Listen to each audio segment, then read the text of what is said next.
your eyes upon Jesus. Look full in his wonderful face, and the things of earth will grow strangely dim in the light of his glory and grace. Turn your eyes upon Jesus. Look full in his wonderful face, and the things of earth will grow strangely dim in the light of his glory and grace.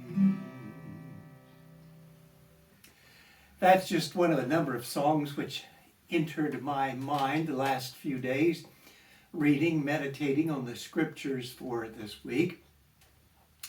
I particularly chose it in relation to our Old Testament reading from the book of Numbers, chapter 21. I wanted to share that with you this evening because it sort of sets up our gospel for this week. And if it doesn't set it up, that may be a poor choice of words. It helps explain it, and you'll see what I mean when we get there. But right now, let's hear that text from Numbers. From Mount Hor, they set out by the way of the Red Sea to go around to the land of Edom. But the people became impatient on the way. The people spoke against God and against Moses. Why have you brought us out of Egypt to die in the wilderness? For there is no food and no water, and we detest this miserable food. Then the Lord sent poisonous serpents among the people, and they bit the people, so that many Israelites died. The people came to Moses and said, "We have sinned by speaking against the Lord and against you.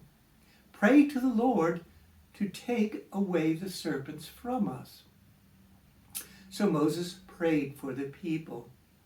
And the Lord said to Moses, "Make a poisonous serpent and set it on a pole, and everyone who is bitten shall look at it and live." So Moses made a serpent of bronze and put it upon a pole, and whenever a serpent bit someone, that person would look at the serpent of bronze and live.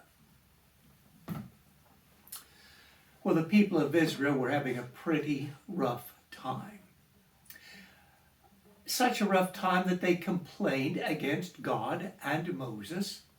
And to make matters worse, as they vented their frustrations, the Israelites seemed convinced that God sent into their camp these nasty, poisonous serpents whose fiery bites maimed and killed.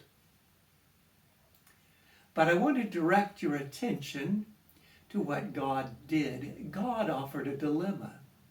God instructed Moses to make a serpent of bronze, to set it up on a pole, and whenever anyone was bitten, they should look at the serpent of bronze up on the pole, and they would live.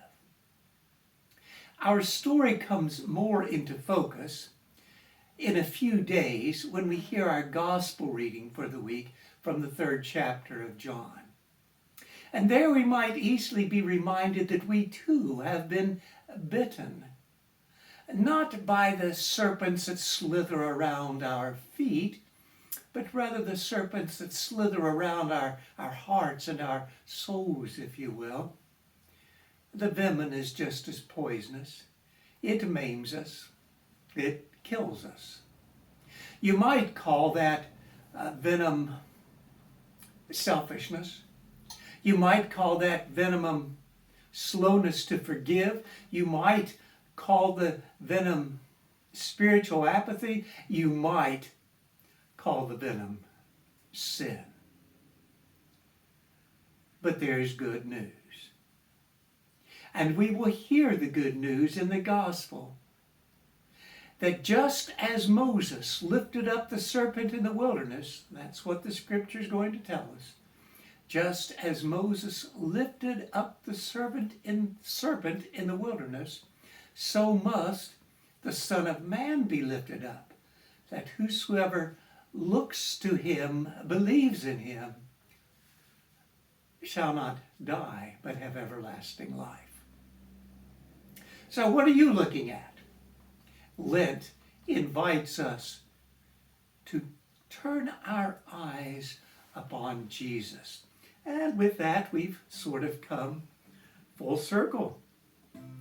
Turn your eyes upon Jesus. Look full in his wonderful face, and the things of earth will grow strangely dim in the light of his glory and grace. Turn your eyes upon Jesus.